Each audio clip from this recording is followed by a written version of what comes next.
Ever the picture of grace and elegance, First Lady Melania Trump has often evoked images of another former First Lady, elegant in her own right, that of Jacqueline Kennedy Onassis, a former fashion model. Melania has remained the subject of global headlines following her brief departure from the public eye following an unexpected kidney surgery. A recent picture of Melania as she returns to the public eye taken by Doug Mills of the New York Times captures the immense pressure she is under daily. The photo of the First Lady depicts Melania watching her husband President Donald Trump as he meets with their Majesties King Felipe VI and Queen Letizia, the monarchs of Spain in the Oval Office. The photo went viral as many people pointed out how indicative it was of the fishbowl that is Melania's current life. The insane number of photographers and journalists hovering over her capturing every twitch and sigh she makes, quite literally waiting for her to mess up or fail in some way, living what many would describe as a terrifying life.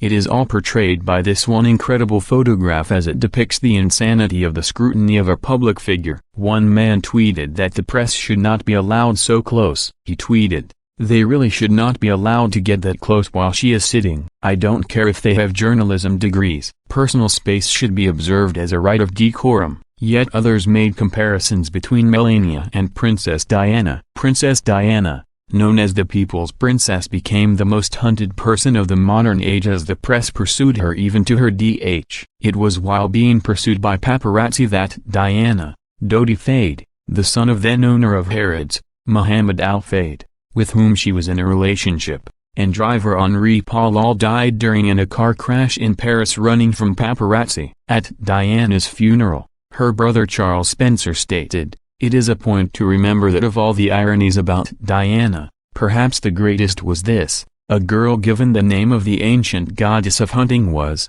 in the end, the most hunted person of the modern age." Melania is famously private, the first foreign-born First Lady since Louisa Adams, wife of former President John Quincy Adams. She is also the only First Lady to be born and raised in a communist country, and according to the Washington Post, the most linguistically gifted First Lady, fluent in 4 languages in addition to her own native Slovenian. In 1999, when she was still dating Donald Trump and he was considering a presidential bid, Melania described how she envisioned the role. "I would be very traditional, like Betty Ford or Jackie Kennedy. I would support him," she told the New York Times. When Donald announced his candidacy, Melania made it clear she was not going to be a part of the campaign. She told Harper's Bazaar, "I'm choosing not to go political in public because that is my husband's job. I'm very political in private life, and between me and my husband, I know everything that is going on. I follow from A to Z.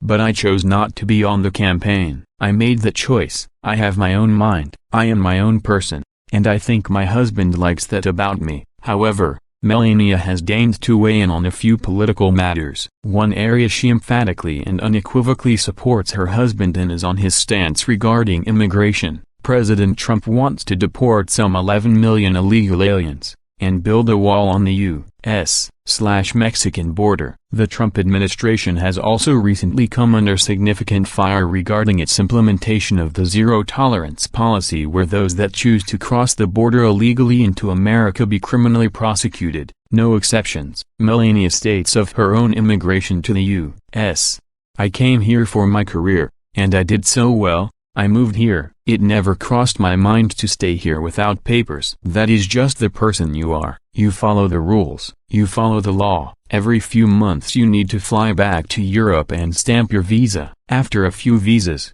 I applied for a green card and got it in 2001. After the green card, I applied for citizenship, and it was a long process." She is also said to be very quick to tell President Trump when she disagrees with his language or his policies, emphatically maintaining that despite how the media attempts to portray her, she and President Trump are very independent people. She recently stated to CNN, "I don't agree with everything that he says, but you know, that is normal. I'm my own person. I tell him what I think. I'm standing very strong on the ground on my 2 feet and I'm my own person. And I think that's very important in the relationship."